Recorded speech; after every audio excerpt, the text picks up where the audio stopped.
எசையா தீர்க்கதரிசியின் புஸ்தகம் 43ஆம் அதிகாரம் 11 முதல் 13 வரை உள்ள வேத வசன பகுதியை தியானிக்க சிநேகத்தோடு அழைக்கிறேன். எடுத்து வாசியுங்கள். நான் ஆண்டவர் சொல்றாரு, நானே ஆண்டவர், என்னை அன்றி வேறு மீட்பர் இல்லை. அறிவித்தது, விடுதலை அளித்தது, பறைசாற்றியது அனைத்தும் நானே. உங்களிடையே உள்ள வேற்று தெய்வங்கள் அதெய்வமன்று, நீங்களே என் சாட்சிகள் என்கிறார் ஆண்டவர்.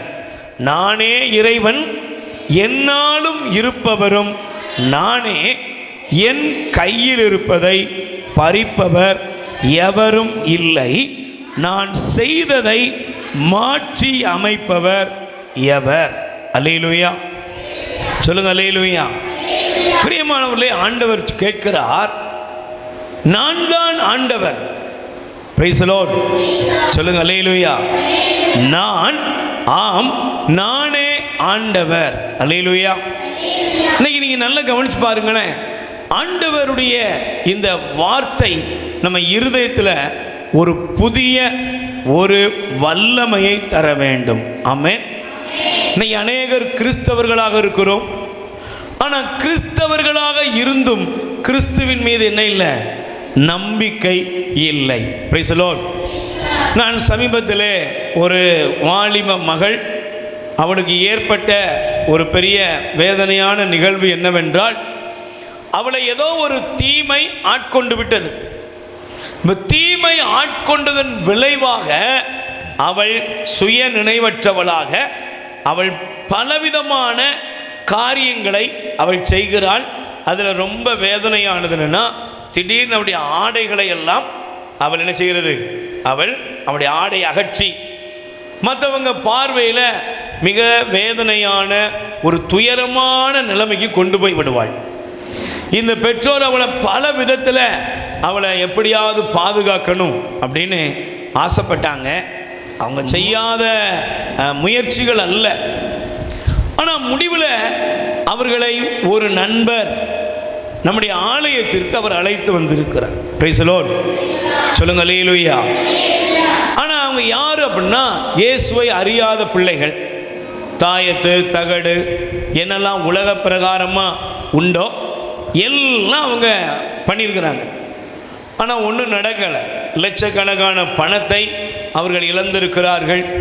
பல விதத்தில் அந்த பிள்ளையினுடைய உடம்பில் காயங்கள், ஏன் அடித்திருக்கிறார்கள், துன்புறுத்தி இருக்கிறார்கள், என்னெல்லாமோ பண்ணியிருக்கிறாங்க. ஒன்றும் பண்ண முடியலை.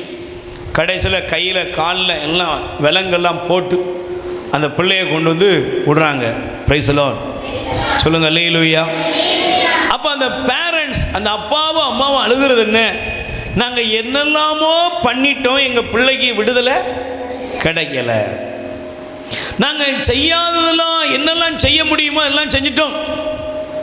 நாங்கள் எங்கள் என்னெல்லாம் சாமி கும்பிடணும், என்னெல்லாம் சொன்னாங்களோ எல்லாம் செய்து பார்த்துட்டோம், ஒன்றுமே கிடைக்கல. Price the Lord.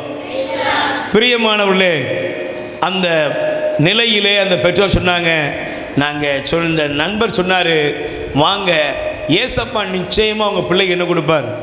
விடுதலை கொடுப்பார். அதனால் இந்த ஏசப்பா ஏதாவது எங்கள் பிள்ளைக்கு செய்ய முடியும்னா நாங்கள் இன்னைக்கு விருப்பத்தோடு வந்திருக்கோம். ஏசப்பா எங்கள் பிள்ளைக்கு விடுதலை கொடுக்கணும்னு கண்ணீர் விட்டு அழ ஆரம்பித்தார்கள். அல்லேலூயா. பிரியமானவர்களே, அன்றைய நாளிலே நடந்த அந்த ஜெபத்திலே அந்த குடும்பம் கலந்து கொண்டார்கள்.